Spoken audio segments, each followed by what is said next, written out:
Merci de nous rejoindre. Mesdames, Messieurs, bonsoir et bonjour à ceux qui auront l'occasion de nous suivre en rediffusion. Merci d'être là nombreux à attendre cette émission qui sera consacrée au dialogue, au prochain dialogue. Vous le savez, le président de la République a lancé un appel au dialogue national et on va parler tout justement de ce sujet, mais aussi de plusieurs autres sujets avec le troisième candidat sur la liste de la Commission électorale nationale indépendante par rapport à l'ordre d'arrivée, bien évidemment. Il s'agit de Vital Kamerhe. Bonsoir. Bonsoir, madame. Vital Kamerhe, je vais vous présenter. Vous êtes président national de l'Union nationale congolaise. Comment allez-vous? L'Union pour la nation congolaise, je vais bien, mais pas très bien parce que le pays est en guerre. Et quand on incarne un brin d'espoir de la population, on ne peut pas dire qu'on va très bien quand la population va très mal. Alors, Vital Kamerhe, vous avez disparu après votre léger échec, si on peut le dire ainsi. On ne vous sent plus sur la scène politique. Comment se porte votre morale? Et moi, je vais vous l'envoyer dans la Bible. Il y a un temps pour tout dans Ecclésiaste, vous le savez très bien. Il y a un temps pour tout, il y a un temps pour se taire. Et puis, il y a le silence, aussi certains silences qui parlent. Et donc, j'étais dans la période de méditation, puisque quand nous sommes durement frappés, comme c'est le cas maintenant, nous devons puiser dans nos méninges et dans la sagesse et dans les valeurs spirituelles et intellectuelles pour imaginer et construire ensemble des solutions pour sortir le peuple de cette impasse, de ce calvaire, de cette guerre qui tue, cette guerre qui amène des viols, cette guerre qui renvoie les enfants errer en dehors de leur famille et de nombreuses personnes, 2,4 millions déjà, qui sont en dehors de leurs milliers d'habitations. Donc nous ne pouvons pas commencer à parler pour le plaisir de parler. Et quand nous parlons, c'est pour à la fois scruter la situation, c'est-à-dire faire un bon diagnostic, mais en même temps proposer des solutions tout en considérant que nos solutions ne constituent pas une panacée. C'est une pierre que nous apportons à l'édifice que nous devons construire ensemble, comme un seul homme. Et pour cela, nous devons refaire la cohésion nationale. Il faut dire que la communication est l'un des éléments majeurs qui contribuent à l'émergence d'une carrière politique. C'est important aussi de communiquer souvent. C'est pourquoi j'ai accepté de communiquer aujourd'hui. Donc, vous avez raison et je n'ai pas tort. Donc, nous sommes en train de communiquer. Communiquons d'abord. Alors, Vital Kamerhe, tout justement, l'histoire du pays nous rappelle que la vie politique a été caractérisée par plusieurs types de crises politiques à répétition. Quelles en sont les vraies causes d'après vous aujourd'hui? D'abord, c'est au niveau de l'homme politique congolais. Vous savez que nous avons eu la table ronde de 1959. J'avais beaucoup apprécié l'attitude des leaders congolais qui étaient partis à cette table ronde. Ils avaient posé un acte qui est resté historique. Ils avaient dit, nous ne pouvons pas parler tant que Lumumba est en prison, il faut qu'il vienne. Solidarité entre leaders politiques des différents partis politiques. Mais là où je n'ai pas été d'accord, que ce soit les Belges qui nous rédigent notre loi fondamentale. Et quand nous arrachons l'indépendance, nous n'avons aucune vision de ce grand Congo qui était déjà à ce moment-là au niveau du Canada, au même niveau de l'Afrique du Sud, de la Corée du Sud. Et donc, à ce moment-là, qu'est-ce que nous devrions faire? Qu'est-ce que les pères de l'indépendance, les leaders de l'époque devaient faire? C'était de dire quelle est la vision commune, quelle est la vision partagée d'un grand Congo, pour que nous puissions faire mieux que les Belges, parce que nous avions tous condamné la colonisation. Malheureusement, c'était la querelle, les querelles de personnes, c'était les guerres de positionnement politique, crise de leadership, crise de légitimité. Kassavubu Lumumba, Tchombe va faire sa sécession, Kalonji va faire sa sécession au sud Kassai, tout cela n'a pas apporté de solutions, des rébellions, des parlements fermés, commission de Louabourg. Nous avons la constitution de 1964 qui n'a jamais été appliquée parce que Mobutu va faire aussi son coup d'État. Et lui va nous amener un autre type de gestion du pays, c'est-à-dire le pouvoir incarné par un seul homme, tout pour lui et le peuple lui doit tout. Et donc il fallait tout supprimer au nom de la recherche de la paix. C'est ce qu'on nous avait dit. Et donc l'impère va devenir le parti-État. On va zaïrianiser même des petites boutiques, des petites affaires des Grecs, des Portugais. Et alors qu'à l'époque, on pouvait aller à Libengue, acheter l'aiguille dans une boutique, et la bougie, acheter la lampe. Mais aujourd'hui, c'est impossible. Il faut aller dans les grandes villes pour acheter ce genre d'histoire. On a tué l'économie. Et donc nous avons évolué dans une série de mesures impopulaires. La racine du problème, c'est l'homme congolais. C'est la crise de leadership, c'est la crise de légitimité, c'est l'absence de cohésion nationale. Et cela nous poursuit jusqu'aujourd'hui, puisque quand nous avons fait la conférence nationale souveraine, ce qui avait apparu comme une avancée significative, ce qui n'est pas faux, encore une fois, nous avons mis les résolutions de la conférence nationale de côté et nous sommes focalisés sur deux personnes. Étienne Tshisekedi, le maréchal Mobutu. Crise entre deux personnalités, à l'image de Kasavubu et Lumumba. Et Laurent Désiré Kabila va attraper tout le monde avec l'aide des Rwandais et des Ougandais. Et lui va nous faire un bond en arrière parce qu'il va supprimer tout simplement les activités des partis politiques. Et il va même, à part un petit décret, mettre en veilleuse le texte constitutionnel de la transition. Et donc, on va gouverner le pays par un décret présidentiel. Et on va rester comme ça jusqu'à ce que ses alliés vont se retourner contre nous. On va commencer la guerre de 2 août 1998. Crise, guerre, à répétition. On va aller à Lusaka, accord de Lusaka. Mais qui mélange tout. Nous avons le volet externe et le volet interne. On met les rebelles et le chef de gouvernement et le président autour d'une même table. Et bien sûr, ça devient un accord qui constitue une sorte d'amalgame et très difficile à appliquer. Et très rapidement, on va se rendre compte qu'il faut un élément additif. C'est le plan de désengagement de Kampala du 8 août 2000. Mais ce plan, au lieu que les troupes rwandaises et ougandaises se retirent, ils vont se battre dans la ville de Kisangani et vont causer mort d'hommes. Donc encore recul. Et le président Beki va prendre les relais avec ce qu'il avait appelé le processus de Maputo. Et à Maputo, le 27 novembre 2000, nous allons assister à ce que moi je vais considérer comme l'arrêt de mort, la signature de l'arrêt de mort de M. Laurent Désiré Kabila. Puisque ce jour-là, alors que nous devrions adopter un plan de retrait des troupes rwandaises sur le territoire congolais, premier volet, et deuxième volet, le plan d'éradication des ex-phares Interamwe, Nalu et Elera, qui s'en est suivi des altercations entre les chefs d'État et la réunion s'est terminée en queue de poisson. Le 3 décembre 2000, nous devrions signer l'accord qui devait entériner le sous-plan des engagements pour permettre aux troupes, là où elles sont en contact, c'est-à-dire pour que le peuple nous comprenne. Il y avait affrontement à Libenge, il y avait affrontement à Lissala, il y avait affrontement à Kabinda et à Kabalo. Je parle de la guerre de 78 qui a poursuivi ses effets néfastes jusqu'en 2000 et jusqu'aujourd'hui ça continue à nous poursuivre. Donc il fallait absolument que là où les troupes étaient en contact puissent se déporter à l'arrière, chacune de 15 km pour permettre aux observateurs des Nations Unies de s'interposer et permettre aux troupes rwandaises et ougandaises de se retirer. Cela n'a pas eu lieu. Ça se termine en queue de poisson. Nous avons signé le sous-plan des engagements, bien sûr, le 3 décembre, mais en même temps, nous avons attaqué Puerto et nous avons été défenestrés. Et ce jour-là, je me rappelle ce que Mouzé m'a dit. Il a dit à tout le monde, on m'a poignardé dans le dos. Et le 16 janvier 2001, malheureusement, nous avons perdu un fantôme, puisque les gens ne le disent pas assez. Mzee Laurent Désiré Kabila est mort. Je voudrais qu'aujourd'hui quelqu'un me prouve combien il a laissé en compte. Il n'avait pas de compte. Quel chantier il a laissé, à part la maison de Lubumbashi, connue de tout le monde, et il y a le corps qu'il a construisé comme résidence du président de la République. C'est un exemple. Il a ses défauts, mais il avait beaucoup de qualités. Et la première qualité, c'était le patriotisme. Ce qui manquait, à mon avis, c'était la méthode et le mode de gestion républicain de notre pays. Il ne fallait pas improviser, il ne fallait pas dicter à partir du palais de marbre ce qui devait être fait.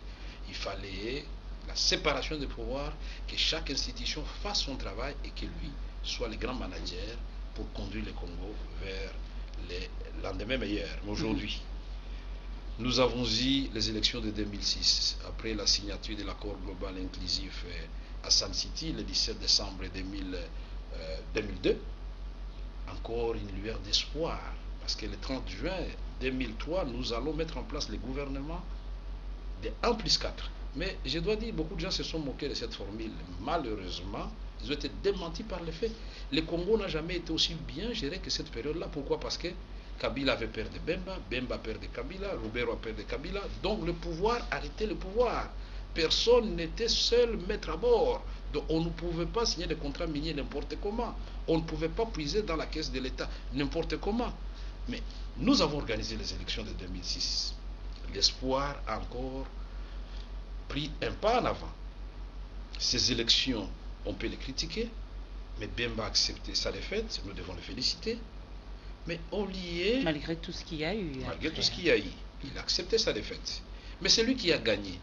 Au lieu de rassurer celui qui a perdu. Et c'était le rôle que moi j'avais joué. Beaucoup de gens ont oublié que j'avais amené Joseph Kabila chez Jean-Pierre Bemba. Parce que moi je voulais toujours, et j'avais identifié la cause de notre échec, c'est au niveau de la faiblesse de leadership, au niveau de l'absence de cohésion, de l'entente entre nous, de légitimité des institutions.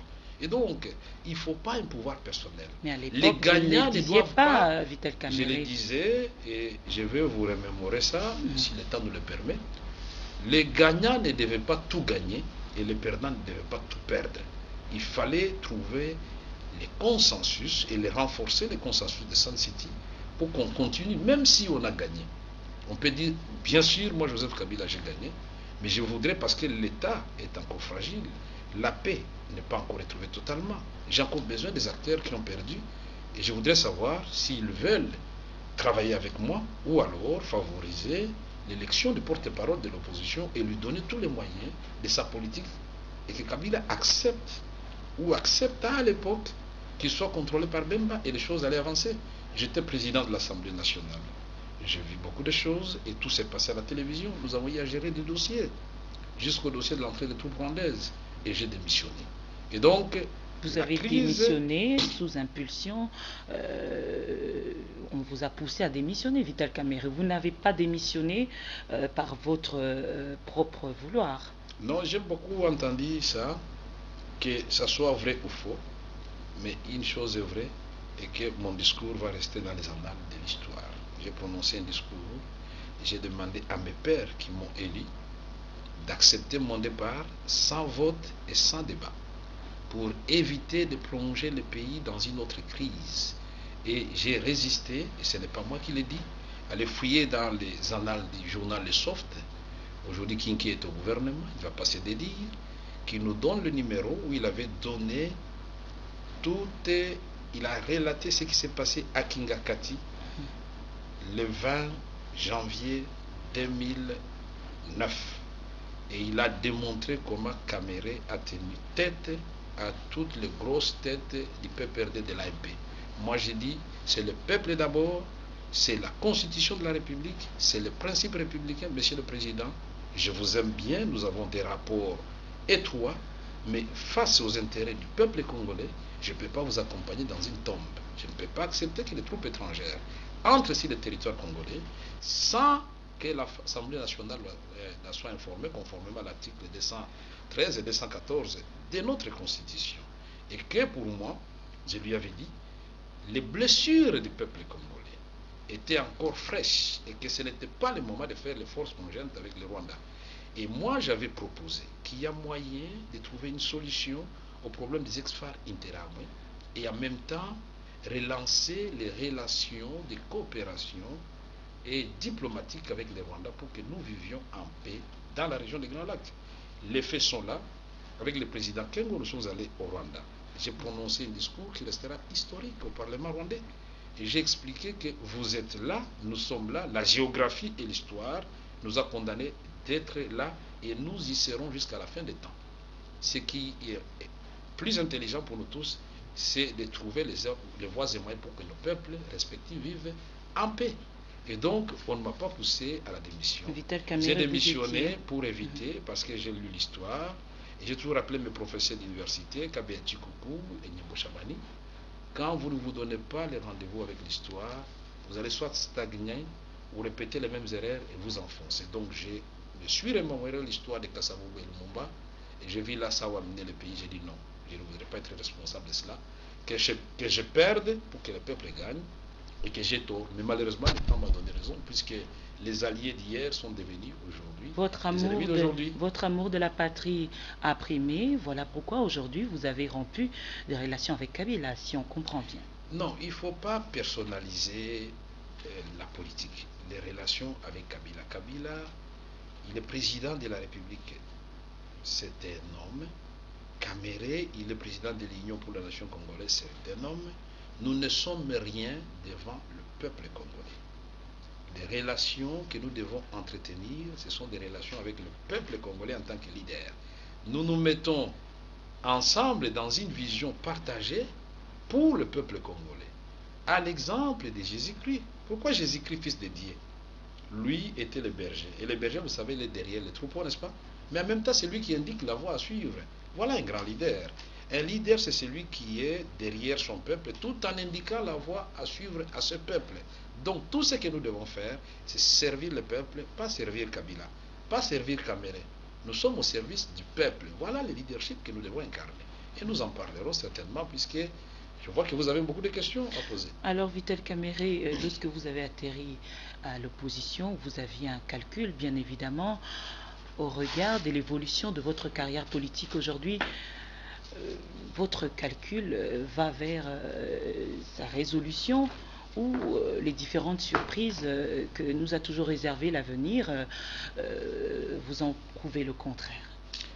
Non, et je suis entré dans l'opposition pas par calcul politique. Je suis entré dans l'opposition parce que ce que nous avions convenu avec mes pairs d'aujourd'hui, la majorité présidentielle, hier nous étions dans le PPRD, dans l'AMP, avec une alliance avec les Palous et l'IDEMO, c'est que nous avons convenu de faire pour le peuple congolais, nous ne l'avons pas fait. Et quand je me suis de travailler pour le président de la République, tout le monde est flatteur autour du président de la République. Et je ne cessais de le répéter. Nous sommes là pour réussir. Et pour réussir, nous devons accomplir ce que nous avons promis au peuple congolais. Et c'est comme ça que moi j'avais dit, je ne peux pas avoir raison contre tout le monde, je préfère avoir tort. Et donc je m'efface et j'ai mon idée de ce grand Congo et je vais le partager dans le cadre d'une opposition républicaine. Voilà ce que moi j'ai voulu faire et ce que je suis en train de faire jusqu'à présent. Les individus, ça ne m'intéresse pas. Mais quand nous voulons parler de leadership, nous devons savoir qu'est-ce que nous voulons dire. Quand nous voulons parler de la cohésion nationale, nous devons savoir qu'est-ce que nous voulons dire. Alors, quand nous voulons parler de la vision pour le Congo, qu'est-ce que nous voulons dire. Voilà les questions qui m'intéressent. Cette collaboration a été interrompue depuis un bon bout de temps, mais nombreux hésitent encore à vous faire confiance. D'ailleurs, une grande partie de l'opinion parle de quelque chose qui vous lie encore avec Kabila. Cela vous décourage, Vital Kamere? Qu'est-ce qui nous lie encore? Pas le fait que nous sommes tous dans ce Congo. Mais chacun de nous a une vision peut-être différente de ce que ce Congo doit jouer comme rôle. D'abord pour les Congolais, dans la sous-région des Grands Lacs, dans la région de l'Afrique centrale, en Afrique et dans le monde. Donc nous avons des visions diamétralement opposées. Moi je vois un Congo grand et je dis que le Congo c'est le Brésil de l'Afrique. Et les autres voient un Congo petit qui doit chaque fois s'agenouiller devant d'autres pays d'Afrique. Alors dites-moi qu'est-ce qui nous lie. Pour le moment peut-être vous en avez le secret. Nous ne sommes pas ici en train de confondre l'adversité politique et l'animosité. Moi, je ne fais pas la confusion entre les deux. Je n'ai pas d'ennemis, j'ai des adversaires politiques. Et s'ils considèrent que je suis leur ennemi, ils se trompent. Leurs ennemis se trouvent dans leur propre camp. Et aujourd'hui, les faits le démontrent clairement. La cacophonie qui règne au sein de la majorité présidentielle montre qu'il y a un travail à faire de cohésion interne. Au niveau de l'opposition, nous ne sommes pas aussi exempts des remarques et des fautes dont nous devons aussi, et nous avons commencé à le faire, consolider les liens entre nous, créer la cohésion au sein de l'opposition. Et j'avais prodigué le même conseil à la société civile, renforcer votre cohésion, et ensemble, quand nous allons nous retrouver, chaque parti avec sa vision, nous sortirons de ce dialogue, puisque c'est ce que vous avez annoncé, de ce dialogue, pas avec la vision de M. Kamere ou de l'opposition, pas avec la vision de Kabila, ni de la société civile, ni des groupes armés. Nous sortirons avec une vision qui va refaire le consensus national, qui va refaire la cohésion nationale, qui va redonner la légitimité aux institutions de la République pour que nous puissions travailler une fois pour toutes pour le peuple congolais avec un programme minimum d'urgence sur le plan social et sur le plan humanitaire. Travailler avec le peuple congolais, Vital Kamerhe, aujourd'hui êtes-vous convaincu que la population regrette de ne pas vous avoir élu? Et ça, j'aimerais que vous fassiez un sondage. Vous êtes un organe de presse, vous pouvez faire le micro-baladeur, faites un sondage. Il est très difficile de parler de soi-même, mais ce qui est vrai, nous l'avions dit à son temps, les élections étaient émaillées des irrégularités et d'une tricherie sans précédent. Et donc, la crédibilité des résultats était entamée. Et qu'après ça, il fallait absolument, ceux qui aiment ce pays, puissent imaginer comment sortir de cette zone de turbulence. Comment prévenir, puisque gouverner, c'est prévenir. Voilà pourquoi l'IDPS, le MLC, les FAC et tous les autres partis, les groupes de libéraux, nous nous sommes mis ensemble pour élaborer ce qu'on avait appelé le plan d'Addis Abeba. Ce plan d'Addis Abeba date du 18 janvier 2012, c'est-à-dire 20 jours seulement après les élections. Et là-dedans, nous disons quoi? Nous disons qu'il y a crise de légitimité parce qu'on ne peut pas avoir deux présidents de la République dans un pays. Il y en a un qui a été proclamé par la CENI, intronisé par la Cour suprême de justice.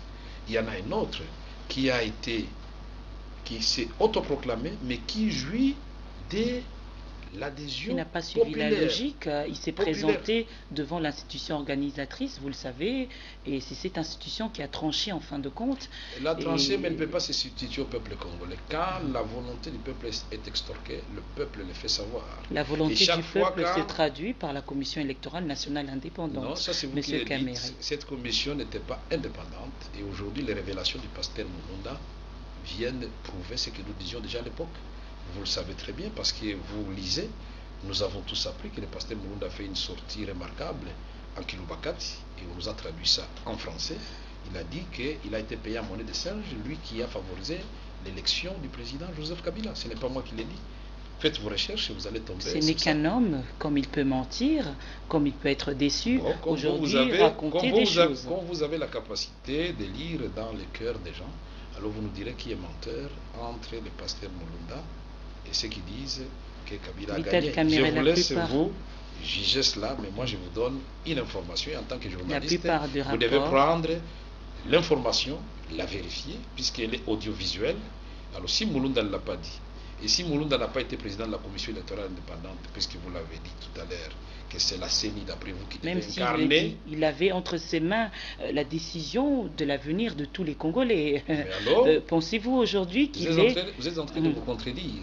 Parce que quand moi je vous ai dit que la volonté du peuple a été extorquée, vous m'avez dit non. Je ne suis pas en train de me contredire. Vous avez dit que la CENI, c'est la CENI qui incarnait la volonté du peuple congolais. Mais la CENI a ses structures. Qui devait proclamer les résultats? Ce n'est pas le peuple qui devait aller se mettre à la place de la CENI, c'est le pasteur Mulunda, le président de la CENI. Maintenant, il revient à la charge et il vous dit ce que j'avais proclamé à l'époque était faux. Alors pourquoi qu'est-ce qui prouve? Pourquoi vous de Congo Web? Qu'est-ce qui prouve que c'était faux? Alors posez-lui la question.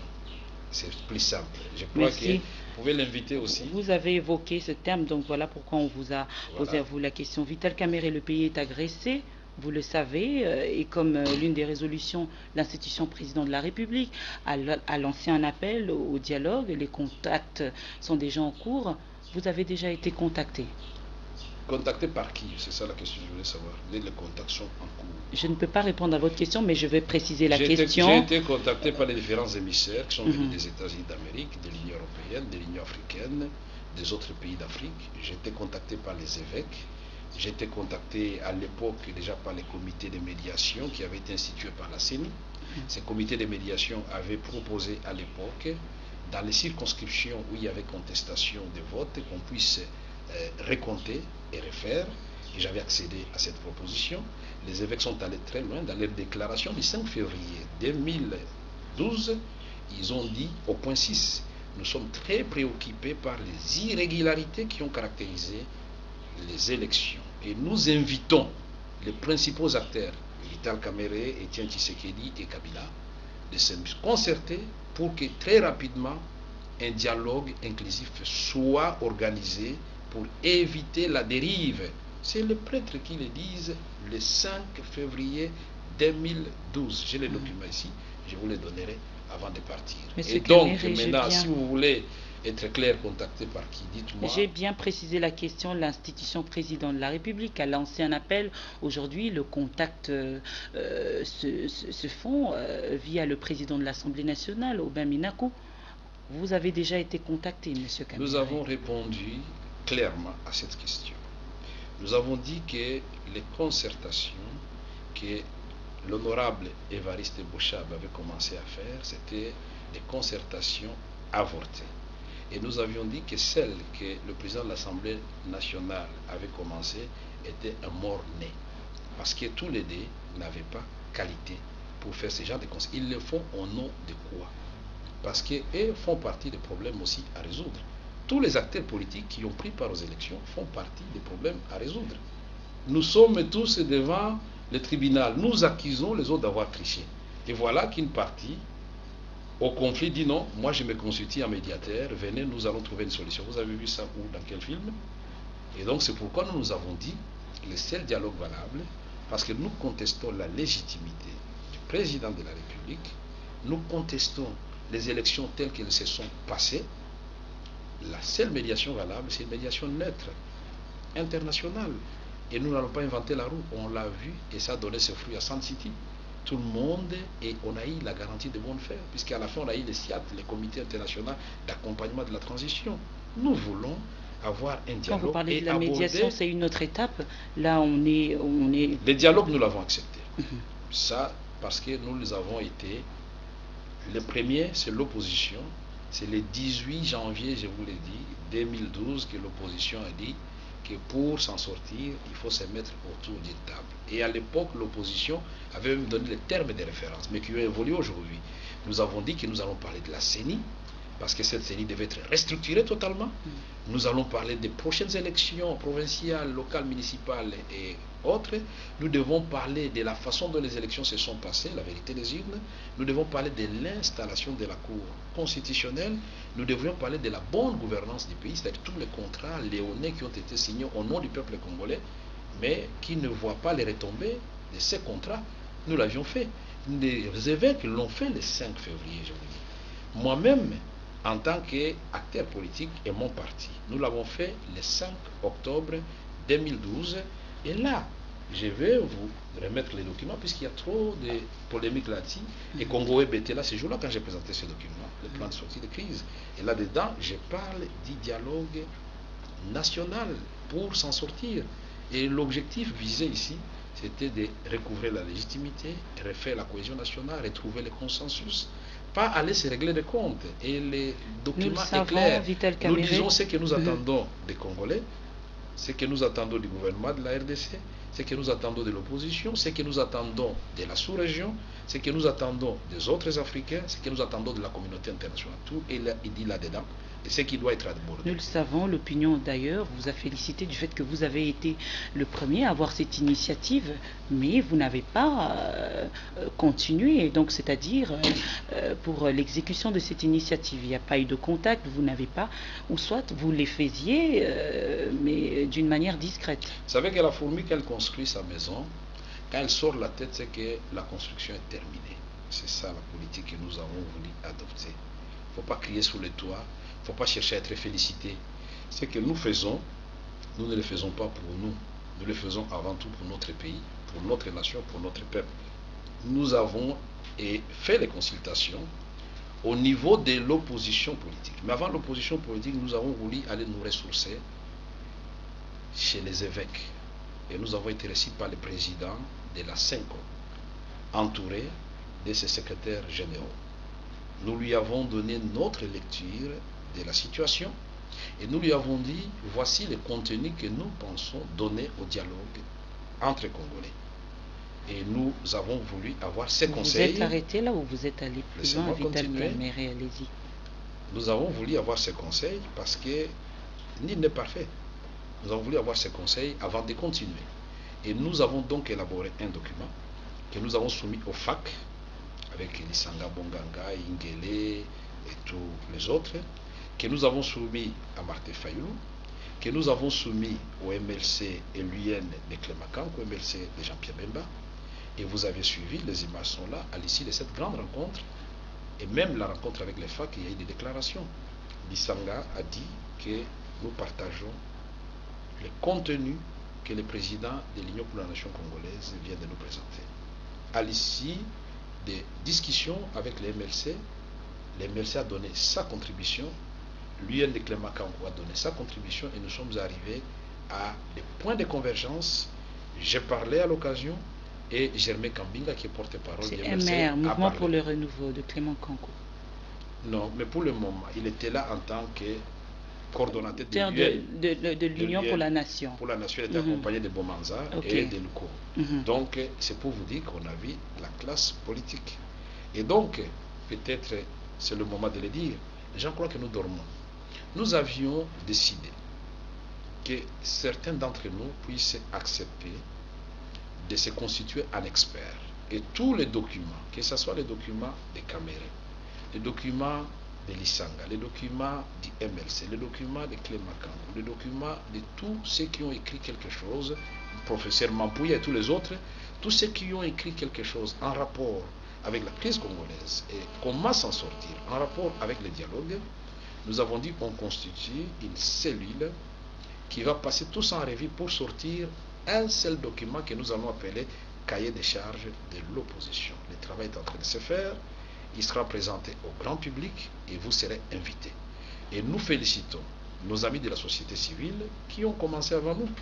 Ils ont mis en place un comité préparatoire pour l'élaboration de leur cahier des charges et ils vont tenir leur atelier très prochainement pour adopter aussi un document commun.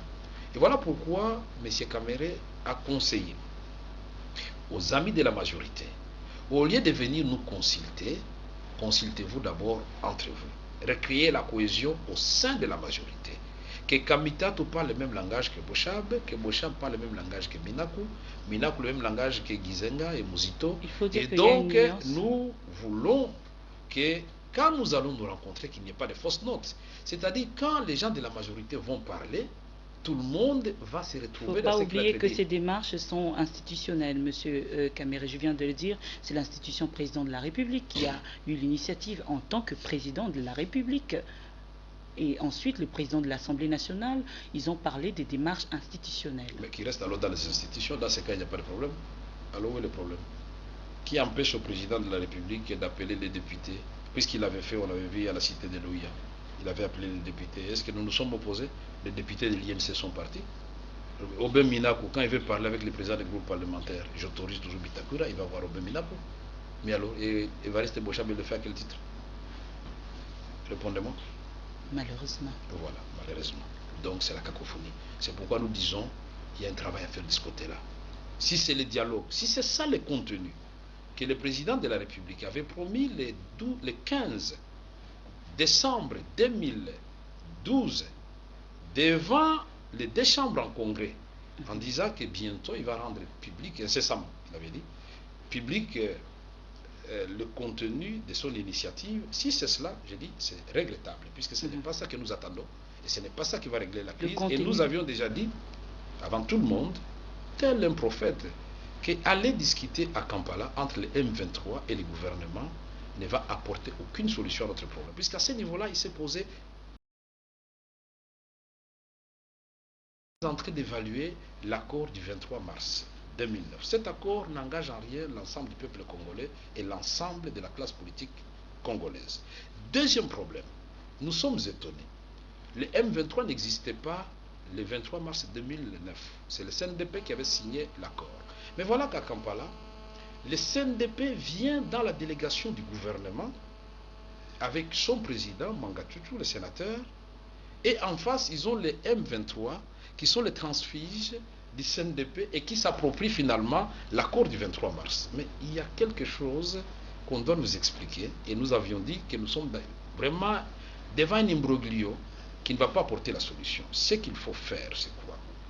C'est considérer qu'effectivement, il y a crise de légitimité, il y a crise de leadership, il y a absence de cohésion nationale, il y a guerre à l'est de la République démocratique du Congo. Quelles sont les solutions qu'il faut apporter à ces deux volets de la crise congolaise? Nous avons dit, pour le volet interne, nous devons nous mettre autour d'une table, et nous, de l'opposition, nous allons venir avec notre proposition, que les autres viennent aussi avec leurs propositions. Dialoguer, ça signifie, moi j'ai une position, vous en avez une, mais chacun de nous doit être flexible de telle sorte que quand nous terminons le dialogue, nous arrivons à ce qu'on appelle le consensus. Et donc, le volet externe, celui-là concerne les pays. Et donc, pour que nous soyons forts, parce qu'il y a crise de leadership, on a vu plusieurs fois le gouvernement aller négocier avec le Rwanda, mais en position de faiblesse. Mais si nous sortons de ces dialogues avec les institutions renforcées en leadership, en légitimité, et nous refaisons la cohésion nationale. Mais ces gouvernements-là, ces institutions-là vont aller proposer au Rwanda, à l'Ouganda, une solution durable pour la paix dans la région des Grands Lacs et pour la coopération entre États. Vital Kamerhe, vous m'avez précédé, mais j'aimerais bien que vous puissiez reparler de cela. Comment définissez-vous ce dialogue dit national? Le dialogue, d'abord, il faut dire, le concept dialogue, c'est un concept positif. Quand on dit dialoguer, ça signifie qu'au départ, on doit dialoguer sur quelque chose pour résoudre quelque chose. Et dans les cas d'espèce, le concept n'est pas tombé du ciel. On parle du dialogue parce qu'il y a eu de mauvaises élections, tricheries à grande échelle. Qui surgit plus du côté de l'opposition, il faut le dire. Ah oui, je vous le concède. Le point de vue n'est pas partagé jusque-là. Par le peuple, oui. Et nous disons, nous avons des députés qui ont été réellement élus, mais qui sont minoritaires et qui se retrouvent dans une assemblée truffée de députés nommés. On a vu des gens débarquer sur la liste sans être consultés, sans être convoqués à la Cour suprême de justice. Madame, vous me direz qu'il n'y a pas de crise dans ce pays-là? Ne fût-ce qu'à ce niveau-là, vous êtes chez vous à la maison. Vous suivez à la télévision que vous n'êtes plus député. Mais on ne vous a jamais entendu ni convoqué à la Cour suprême de justice. Est-ce que c'est acceptable ça? Alors nous disons, nous devons reparler de tout ça. Mais alors, au nom de quel mandat? Aujourd'hui, les gouverneurs de province continuent à être gouverneurs de province. Au nom de quel mandat les députés provinciaux et toutes les assemblées provinciales continuent à exister? Au nom de quel mandat le Sénat continue à exister? Donc tout cela, ce sont des questions que nous devons régler par le dialogue. Dialoguer sur quoi? Dialoguer sur la crise qui a deux volets, je vous ai dit. Le premier chapitre, c'est tous ces dégâts collatéraux consécutifs aux élections mal organisées et qui minent la cohésion nationale, qui entament la légitimité. Le deuxième volet, c'est la sécurité, et nous disons la défense et sécurité, la déliquescence de l'État.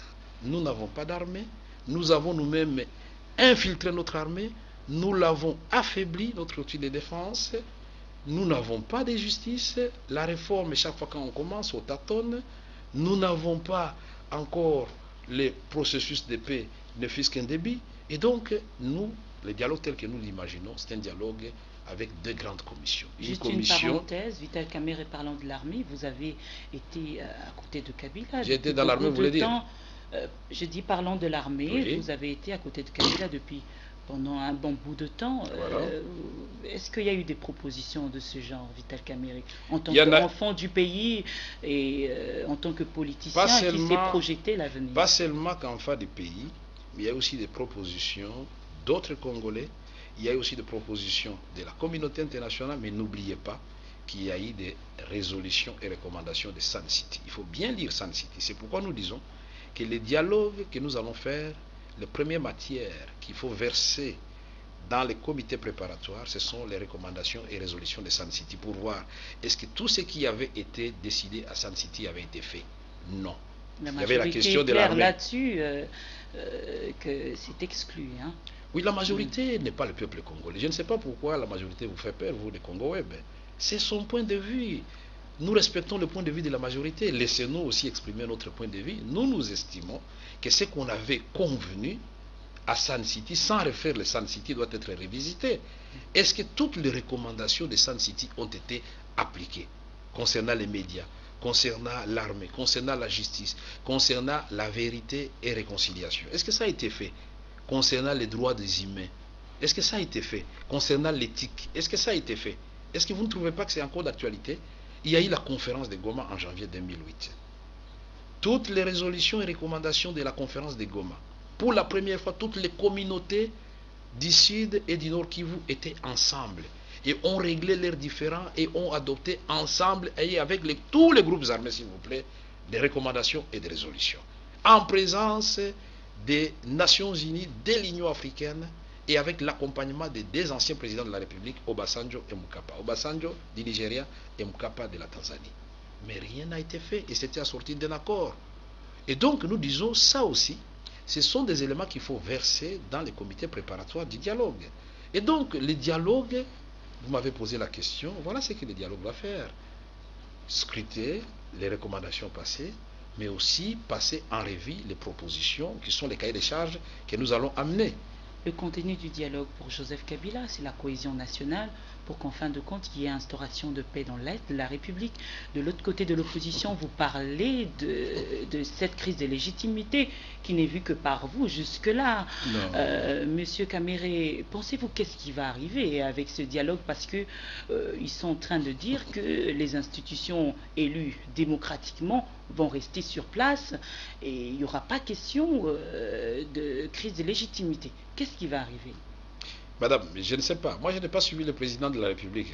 Mais s'il a dit que le contenu du dialogue, c'est la cohésion nationale, alors c'est très grave. La finalité du dialogue, c'est refaire la cohésion nationale, renforcer la légitimité. Là, ce sont les objectifs, mais ce n'est pas les contenus.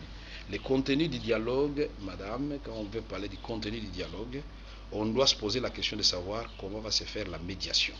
Et nous disons que la médiation doit être neutre et internationale.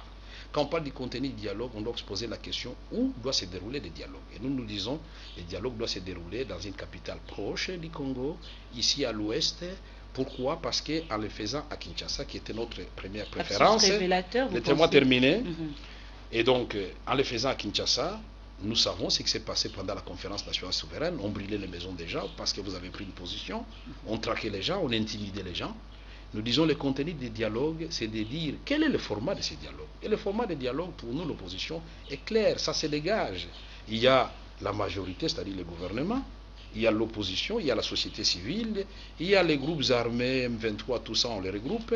Il y a des entités des autres groupes armés qui n'avaient pas signé l'accord du 23 mars. Il y a les groupes armés qui avaient été obligés, et les populations entières, à se réfugier dans la Likwala, ici à Brazzaville, avec les Ignélés. Vous oubliez cette grave crise humanitaire qui continue à perdurer jusqu'à aujourd'hui. Il y a les ex-phases et les ex-MLC qui sont à Brazzaville qui ne savent pas rentrer parce qu'ils sont sur une liste noire. S'ils traversent, on les ramasse. Et donc nous disons, le format, nous pouvons en discuter, mais nous faisons une proposition, c'est une simple proposition. Le contenu du dialogue, c'est de dire aussi comment va se dérouler le dialogue. Il y aura la plénière, il y a d'abord le comité préparatoire, il y aura la plénière du dialogue, il y aura les commissions, il y aura les sous-commissions. Et les sous-commissions seront constituées à autant de thèmes à débattre dans ces dialogues. Et nous disons que le contenu du dialogue, c'est préparer déjà les résolutions, les projets de résolution, par les comités préparatoires et l'accord cadre qui seront avalisés, entérinés dans la plénière. Et la médiation, nous disons, ce n'est pas d'un seul homme. Un président de la République, mais entouré par des comédiateurs. Nous voulons que le secrétaire général des Nations Unies puisse désigner un comédiateur. Nous voulons que l'Union africaine puisse faire de même, la SADC, la CERGIL et la CIAC, et ça sera un panel. Mais, puisque la question est éminemment congolaise, et c'est parce que c'est nous, les Congolais, qui devons trouver des solutions à nos problèmes, et nous connaissons mieux nos problèmes que quiconque, nous disons, il faut une cellule d'experts qui sera comme un bureau d'appoint à la médiation, constitué de la société civile, de la société savante. Et moi, j'ai toujours cité l'exemple de professeurs qui passent régulièrement de l'émission de Freddy Moulumba. Je ne fais pas sa publicité à votre chaîne, mais c'est la vérité. Ça nous fascine tous, ce que ces professeurs disent. Ils maîtrisent les questions congolaises, ils peuvent appuyer la médiation. Nous disons, c'est l'Église. Et donc, ça, les Congolais vont aider l'extérieur à nous aider. Aidez-vous et le ciel va vous aider. Malheureusement, Vital Kamerhe, lorsqu'une proposition surgit du côté de l'opposition, ce n'est pas très clair. Lorsque ça surgit de la majorité, ce n'est pas très proposition clair n'est pas claire. aussi. Ce Attendez, n'est pas madame, très un clair, instant. c'est-à-dire quand on parle de n'est pas Attendez, très clair par rapport aux intérêts personnels, d'aucuns a peur tout justement de voir ces propositions s'orienter vers ses intérêts, ses propres intérêts personnels. Madame, je voudrais vous poser une question. Dans ce que j'ai dit, qu'est-ce qui n'est pas clair? Et je vais clarifier pour vous une fois pour toutes. C'est pour le peuple. Je vous ai expliqué lorsque j'ai parlé de clair. Je vous ai bien expliqué. Lorsque une proposition surgit de l'opposition, d'aucuns estiment que c'est normal. Si c'est cela dont vous voulez parler, c'est normal. Même en France, même aux États-Unis, les gens, tout en étant... Attendez-moi que je termine. Même aux États-Unis, même en France, tout en étant convaincus que la proposition est bonne, mais puisque c'est la guerre politique, ils finissent toujours par l'adopter dans l'intérêt de la France. Au moins, eux, ils se surpassent à un niveau donné. Et nous espérons que nous, de l'opposition, nous ne sommes pas des anges, et nos amis de la majorité, nous allons nous surpasser pour le seul intérêt du peuple congolais. Les amis de la majorité ont peur du partage du pouvoir. Non, nous n'allons pas au dialogue, il faut bien lire mon document. Nous n'allons pas au dialogue pour partager le pouvoir. Nous allons au dialogue pour redonner la paix à notre peuple, pour redonner à notre peuple des institutions qui peuvent travailler pour son intérêt, pour donner à notre peuple un programme minimum d'urgence sociale et humanitaire. C'est bien de parler de la macroéconomie, c'est une très bonne chose. Mais tant que l'assiette, à l'époque de Mouzito qui était vide, aujourd'hui est trouée, donc je ne vois pas pourquoi on doit se jeter des fleurs. Il y a des problèmes que nous devons résoudre au-delà des individus. Allons partager des idées et à l'occasion, nous allons présenter notre vision. Nous venons dans ce dialogue avec une vision d'un grand Congo, un Congo prospère, fort, au cœur de l'Afrique, qui va jouer un rôle dans la sous-région, qui va jouer un rôle en Afrique et dans le monde. Voilà comment nous allons dans ces dialogues. Nous allons dans ces dialogues avec une perception de leadership responsable. Le leadership, c'est l'affaire d'une équipe. Ce n'est pas l'affaire d'un individu. C'est une équipe. C'est-à-dire, le jour où la classe politique va se mettre en question, se remettre en question et dire, le problème du Congo, c'est avant tout nous. Qu'est-ce que nous devons faire? Nous oublier pour nous accepter ensemble et partageons ensemble une vision d'un grand Congo. Dieu nous a donné des ressources extraordinaires. Deuxième forêt du monde. Donc nous pouvons, nous, le Congo, être, et nous sommes la deuxième solution dans le cadre de la question du réchauffement climatique. Mais qu'est-ce que nous faisons? On ne bénéficie même pas de cet argent. Lula, avec le Brésil, il a amené de l'argent au Brésil parce qu'ils sont la première forêt. Nous sommes les châteaux d'eau d'Afrique, tout le monde le dit, c'est bien, on l'écrit très haut. Mais au moment où nous parlons, je pense que chez vous, on a coupé l'eau à Massina. Je ne parle pas des territoires de l'intérieur du pays. C'est inacceptable. Pourquoi nous ne donnons pas l'eau à tous les Congolais? Et pourquoi cette eau, qui est une ressource rare et qui va constituer à coup sûr, à l'horizon 2050, le problème du monde? Et si aujourd'hui, on nous agresse à cause des minéraux, demain, on va nous agresser à cause de l'eau. Le fleuve Congo, vous imaginez? Il part du Katanga, le bout du Congo, à l'autre bout du Congo, au Bas-Congo. Et donc, ce fleuve a 4776 km, il traverse presque toutes les provinces du Congo. Et partout où il passe, on ne pêche pas les poissons à quantité industrielle, on ne donne pas de l'eau aux populations, on n'irrigue pas les champs, et cette eau s'ennuie jusqu'à aller se jeter dans l'océan et devenir de l'eau salée. Et vous oubliez que nous sommes la plus grande réserve après l'Amérique latine en terre arable. Nos terres à elles seules, 120 millions d'hectares, 80 millions de terres accessibles, irrigables et accessibles, d'autres irrigables, 40 millions. Nous pouvons produire pour 2 milliards d'individus. Nous avons exactement le même espace cultivable que la Chine, si les Congolais ne le savent pas, qu'ils le sachent aujourd'hui. Or, la Chine nourrit plus de 1,5 milliard de Chinois et exporte pour le reste du monde. Le Congo peut devenir aussi la Chine. Mais les minéraux, nous sommes un scandale géologique, ce n'est pas moi qui l'ai dit, plus de 110 substances minérales au Congo. 10, ce n'est pas Kamerhe qui le dit, évalué par la grande université américaine, représente 26 000 milliards de dollars. Donc vous prenez le PIB des États-Unis d'Amérique, associé au PIB de l'Union européenne, le Congo est au-dessus, puisque là, ils avoisinent à peine 20 000 milliards de dollars. Et nous sommes, paradoxalement, les pays les plus pauvres en termes d'indice de développement humain. C'est le paradoxe que nous voulons résoudre par notre vision. Nous sommes les champions de l'énergie propre, non polluante et renouvelable. La chanson du président Obama. Et son rêve, c'est quoi? L'énergie propre. Mais Inga, c'est quoi d'après vous? C'est 44 000 mégawatts. Et les autres sources, Katende, Lubilan, Shinzilo, Ruzizi, Chopo, Chouapa, Mongala, tout ça, ça fait combien? Mobaïmbongo? Nous sommes à 100 000 mégawatts, madame. Et quel pays? Le fleuve Congo. 20 grandes rivières comme affluents. Et nous ne parlons pas des autres ruisseaux qui viennent se jeter dans ces rivières. Mais c'est un paradis que nous avons et que nous avons transformé en enfer. Et quand je parle de la crise de leadership, s'il vous plaît, je voudrais m'adresser au peuple congolais. Je ne me mets pas à l'écart, non, je ne pointe pas du doigt les autres. Je parle de la classe politique en général depuis 1960 jusqu'à ce jour. Et je nous interpelle pour que nous comprenions que l'avenir du Congo, c'est entre les mains des Congolais. Mais entre les mains des Congolais, avec un leadership visionnaire, responsable et qui va réellement conduire ce peuple vers le chemin du développement. Voilà ce que nous sommes en train de dire et ce que nous entendons par leadership. Donc la faiblesse de leadership, il ne faut pas nier cela.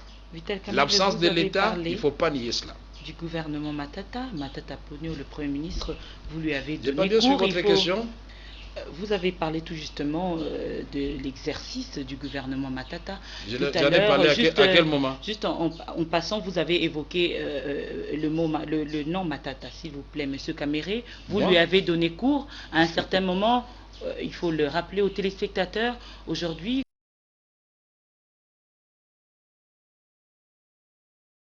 travail abattu par ce gouvernement, tout justement. D'abord, hier, j'avais dit, quand j'étais... C'est vrai d'abord que vous lui avez donné cours. Oui, je voudrais, mais moi je n'ai pas évoqué son nom. C'est vous, dans votre... Je connais les journalistes, vous avez l'art de faire parler aux gens, c'est bien, c'est pas grave. Et donc je voudrais dire qu'effectivement, quand j'ai terminé, j'ai eu la chance de distinguer et de devenir tout de suite assistant. Et Matata a passé en première licence. Et donc j'ai donné le cours de microéconomie et d'économie de développement, non seulement à Matata et à d'autres étudiants. Et j'avais prophétisé son avenir. Il vous le dira, s'il est sincère comme moi, et je pense qu'il est. J'avais dit à Matata, à Émilie Mouchobekwa et à Simene, qui fut vice-ministre du budget pour le compte du MLC, DGA de l'OFIDA. Aujourd'hui, Émilie Mouchobekwa est secrétaire exécutif adjoint de la SADC. J'avais dit, vous trois là, vous avez un avenir radieux parce que vous êtes des étudiants très brillants. Mais entre ce qu'on a appris à l'université et la pratique de l'exercice de la gouvernance, de la gestion, il y a toute une expérience à faire. Et donc, aujourd'hui, pour juger le gouvernement, il faut le juger au résultat. Et ce que nous devons constater, c'est que le peuple, ses cris de détresse continuent à croître. Et donc, s'il vous plaît, nous voulons nous adresser au gouvernement, il faut accepter la critique. Quand Jean-Lucien Boussa prend la parole à l'Assemblée nationale et démontre que le programme qui a été présenté, c'est un programme théorique qui ne va pas apporter des solutions idoines aux problèmes qui se posent dans notre pays, et qu'en même temps, Jean-Lucien Boussa donne sa façon de voir les choses, qui a été aussi étudiant en économie, je crois que j'ai beaucoup apprécié que le Premier ministre ait pris ça avec beaucoup de philosophie. Quand Fidel Babala parle de la mauvaise politique pétrolière du Congo, parce qu'il a travaillé chez Petro Congo, il maîtrise la question. Et il dit, pour moi, c'est ceci, il faut l'écouter, pas nécessairement accepter ce qu'il a dit. Donc c'est de la dialectique, c'est de la critique permanente que les différents gouvernements vont s'améliorer. Les jours où quelqu'un d'autre sera là à la place de Matata, on va les critiquer aussi. On critique Jean-Marc Ayrault, il accepte avec sportivité, il ne s'énerve pas. On critique François Hollande qui a été applaudi au Mali, qui a été applaudi à l'Union européenne, mais il le prophète chez soi. Mais il faut suivre France 24 pour voir comment on les critique lui aussi. Donc, que le président Kabila, que le premier ministre Matata ne pense pas qu'ils doivent être épargnés de la critique. Quand l'arbre est plus élevé dans la forêt que tous les autres, il est plus visible, n'est-ce pas? Et donc quand on accepte d'être leader, comme moi j'accepte d'être président de l'Union pour la nation congolaise, au sein de mon parti j'accepte la critique. Ne vous en faites pas, ce n'est pas toujours facile. Quand on me prend à partir président, il n'y a pas eu suffisamment de réunions. Vous avez fait telle histoire sans consulter le secrétariat politique national. Vous avez pris telle décision de façon cavalière. Donc moi aussi j'ai mes défauts. On me critique aussi. Alors Vital Kamerhe Matata Ponyo a été investi sur un sur base d'un programme présenté à l'Assemblée nationale. Il a présenté son budget qui est évalué à 48 milliards de dollars comme ressources propres. Mais jusque-là, il n'a présenté que 9 milliards pour le deux budget. Alors, il en reste 39 milliards. Et où sont les 9 milliards? Où sont les 9 milliards? Pour le deux budget, c'est lui qui l'a présenté, Vital Kamerhe. Aujourd'hui, pensez-vous qu'il serait en mesure de répartir ces 39 milliards pour les 3 prochaines années? D'abord, je crois que le pays est organisé. Nous avons l'Assemblée nationale qui a comme rôle contrôler, critiquer, surveiller l'action du gouvernement. Moi, en tant qu'acteur politique, j'avais déjà dit ma position.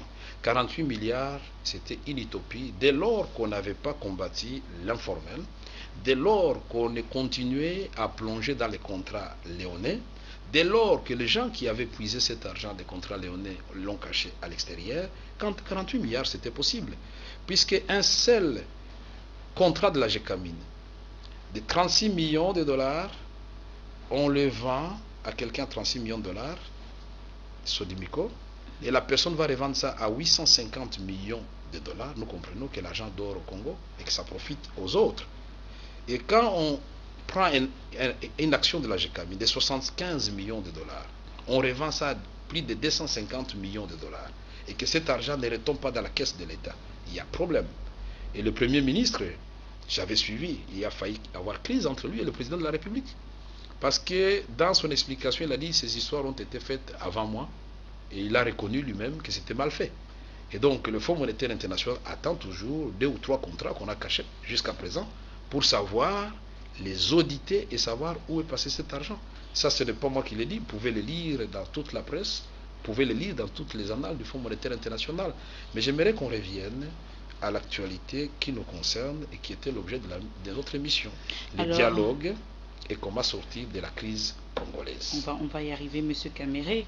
Aujourd'hui, pensez-vous que la signature d'accords cadre de paix et de sécurisation de frontières aujourd'hui va empêcher les deux pays cités dans le dernier rapport des experts des Nations Unies à faire un arrière-plan, c'est-à-dire l'Ouganda et le Rwanda? J'ai dit non et oui. Ça dépend du contenu de cet accord d'abord.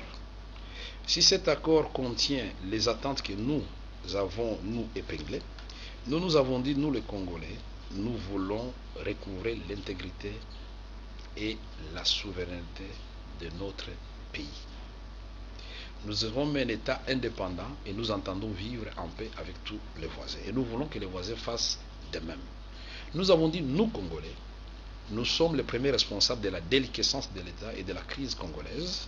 Et alors, accompagnez-nous à nous parler pour renforcer le leadership au sommet de l'État, pour renforcer la légitimité des institutions, pour que ces pays soient gouvernés selon les normes classiques et de tout État moderne.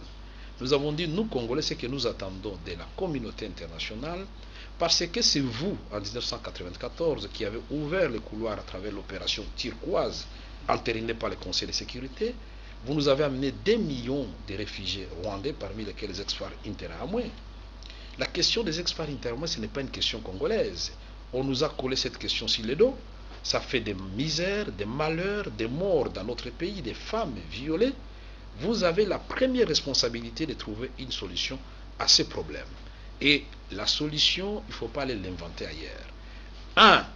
Il faut proposer aux ex-FAR Interahamwe et tous les réfugiés Hutus le retour volontaire, les désarmements et les rapatriements. Et comme le droit international est clair, ceux qui seraient effrayés pour leur sécurité, pour entrer au Rwanda, la communauté internationale a le devoir de leur trouver des pays d'accueil, puisque leur présence chez nous constitue un alibi pour la déstabilisation de notre pays. Et nous disons, en ce qui concerne nos groupes armés à nous, il y a aussi l'opération DDRR. Et nous avons besoin de fonds pour la réinsertion sociale, pour l'intégration dans l'armée. Parce que nous devons éviter ce que nous avons fait hier. Prendre tous les éléments de M23, de Raya Mutomboki, de tous les Maïmaï, les mettre dans l'armée nationale. Nous devons faire un tri pour savoir qui a vocation d'être militaire, qui est jeune, qui doit aller dans une brigade de reconstruction, on le forme, une brigade agricole, et il devient non pas, on transforme ainsi un monsieur qui était nuisible pour son pays en une main d'œuvre pour le développement. Et si on dit à ces messieurs-là, on va vous donner 100 dollars à la fin du mois, croyez-vous qu'il va retourner dans les groupes armés? Et donc, nous voulons que la communauté internationale nous accompagne dans notre propre vision de ce que nous faisons de l'armée nationale véritablement républicaine. Toutes les réformes de la justice, toutes les réformes des services de sécurité et nous accompagner dans les prochaines élections municipales, locales et urbaines, provinciales aussi. Et voilà ce que nous voulons pour que le Congo soit stable, parce qu'entre nous, il faut qu'on recrée d'abord la confiance. Il y a la méfiance, vous venez de le démontrer. L'opposition se méfie de la majorité se méfie de l'opposition. Et donc il faut un arbitre au milieu pour nous aider à recréer cette confiance. Tout justement, on va conclure avec cette question. Mais je voudrais terminer sur un élément très important concernant l'accord cadre. Je voudrais ici attirer l'attention de la communauté internationale que nous ne voulons pas qu'on vienne expérimenter chez nous des formules qui ont conduit à la partition d'autres pays. Parce que nous avons entendu des déclarations très dangereuses. Je ne pense pas que le président de la République va prendre le risque de signer un accord où on évoque le mot Balkan, où on évoque le mot Sud-Soudan. Puisque nous avons entendu que la solution qu'on va apporter au Congo sera à l'image de ce qui s'est fait pour l'ex-Yougoslavie avec le Balkan. Mais le mot balkanisation, si le peuple congolais ne le sait pas, ça vient de là. Or, le combat que nous faisons chaque jour, sur Télé 7, le potentiel, nous tous, nous disons non à la balkanisation.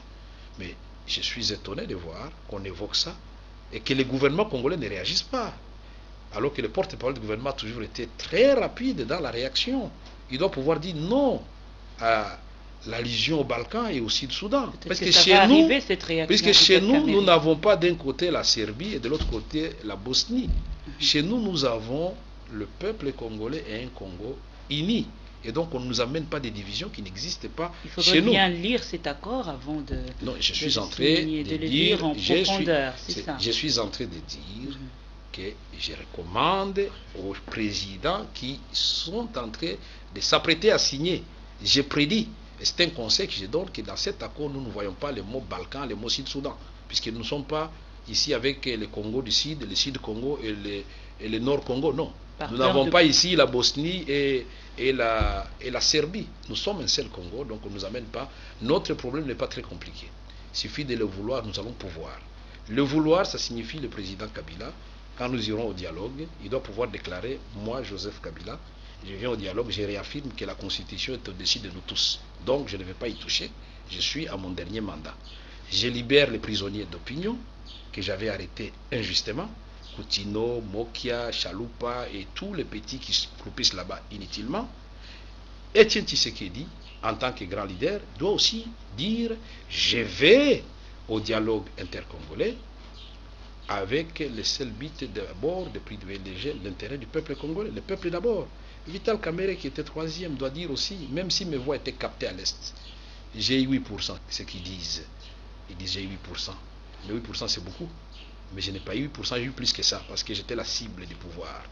Mais je vais renoncer aussi à mes revendications, puisque j'étais le seul à avoir introduit une plainte à la Cour suprême, une requête à la Cour suprême de justice. Et donc chacun de nous doit faire une concession.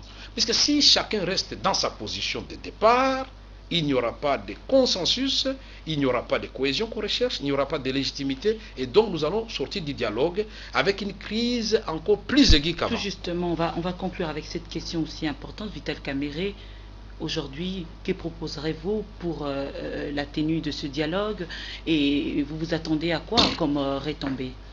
Retombée, c'est que moi je voudrais que nous partions au dialogue avec la seule motivation de sortir notre peuple de la pauvreté, de la souffrance, de l'insécurité dans laquelle il se trouve. Ce que nous attendons de ces dialogues aussi, c'est d'en sortir avec une vision d'un Congo qui va jouer un rôle. Le Congo, avec les 9 voisins, nous sommes le pôle intégrateur. Avec l'Angola, avec le Congo-Brazzaville, nous avons le pétrole qu'on peut exploiter en commun. Et c'est pourquoi dans l'accord cadre, il faut qu'ils changent leurs mots là.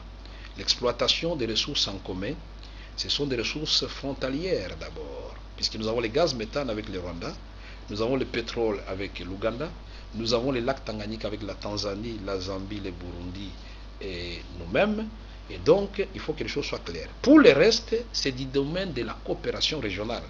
Le Rwanda a ses richesses, le Congo a ses richesses. Et si nous devons coopérer, ça doit se passer à travers un accord de coopération. Et on peut créer une zone de libre-échange, on peut créer une zone d'intégration économique régionale, parce que les minéraux du Congo ne vont pas enjamber le Rwanda ni l'Ouganda pour arriver au port de Mombasa. Il y a un droit de transit à payer, ça peut nous relier. Il y a des retombées pour eux.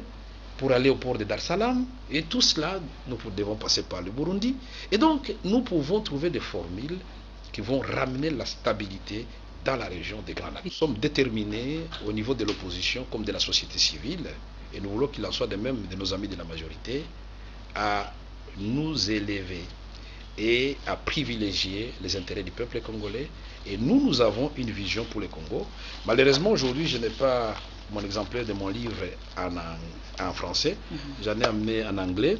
C'est le fondement de la politique transatlantique de la République démocratique du Congo, et les sous-titres le Congo, terre d'espoir pour l'humanité. C'est préfacé par Michel Rocard, l'avant-propos du professeur Bakandeja et du professeur Mich de l'université, d'abord celui de Kinshasa et Sorbonne, et l'autre de l'université de Louvain.